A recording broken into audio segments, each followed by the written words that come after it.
Welcome back, my friends, to the Predictive Playbook. I'm your host, John Ryan. This is the Major League Baseball angle of the day for July the 6th, 2021. And we're going to be looking at the Baltimore Orioles, who are hosting the Toronto Blue Jays. And as we know, the Orioles are not a good team. They're struggling 30 games under 500 through 84 games under manager Brandon Hyde. They are playing game number 85, and the Toronto's playing game number 83, 4 games over 500, competing in that very competitive American League East, led by the Boston Red Sox at the current time. And what else can I tell you here? The Toronto is 6-4 the last 10, Baltimore 4-6. Toronto 11-9 over the last 20, Baltimore 5-15. Last 30, Baltimore 10-20. Last 30 for Toronto, 16-14. So you can see that these teams are vastly different. One is heading in one direction, treading water, as the Toronto Blue Jays are right now in American League East standings, and Baltimore continues to struggle mightily game by game by game.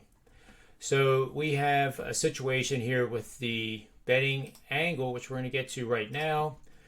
And earlier this morning, Spencer Watkins was not scheduled to start in this game. He's making his major league debut. He has pitched one inning this season in relief and was signed by the Orioles back in January as a free agent. So not much is known about this not really young man anymore. He's been around for a while, but obviously has the stuff that Baltimore management wants to take a look at in a real Major League Baseball situation. But boy, talk about making a situation. They're throwing them to the wolves basically against one of the best offensive lineups in the American League, if not Major League Baseball. But this particular betting angle, you're going to bet on American League favorites of minus 135 to 200 as posted on the money line. That'll translate into the run line bet later on here in the slide, but that's how you base the bet on the run line. The money line must be within that range. Favorites are starting a pitcher on at least 7 days of rest, and Steven Matz, left-hander Steven Matz, meets that requirement. The favorite starting pitcher has posted an ERA between 4.20 and 4.70. The underdog is batting no better than 250 on the season, 73 and 60 using the run line for 55%, but you've been playing a dog wager. Now tonight you won't, but over the course of the last 5 years, this little gem has produced 22% return on investment, $100 better, just following these 4 simple commands, $2,075. Really good stuff on the run line for the Toronto Blue Jays tonight at Camden Yards in Baltimore, Maryland. Also, Toronto's George Springer, and this is one of my favorite player angles, and I have dozens and dozens of them. If I included all the sports, it's more like thousands.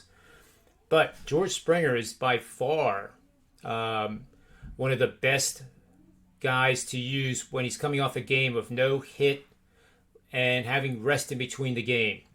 It really doesn't matter that much with the rest. It improves it just modestly. So always track George Springer in the box score. If he didn't have a hit the previous game, then that's probably a team you want to bet on, because he's hit 62% with the Houston Astros alone. 164, 101 coming off a game where he did not have a hit. In this particular situation with Toronto, he's 4-1 so far in his first season with the Blue Jays. And if he has that day of rest in between the game where he had no hits, 20-14, it's pretty good stuff top to bottom to take the Toronto Blue Jays tonight using the run line. For Sportsmemo.com, Free Picks TV on YouTube channel. Please subscribe and give us a like. Also, take a look at the Wager Talk subscriber list, 73,000 and counting. Give those shows a lot of love. And for myself, Wager Talk, Sportsmemo.com, the Predictive Playbook, may all the wins be yours.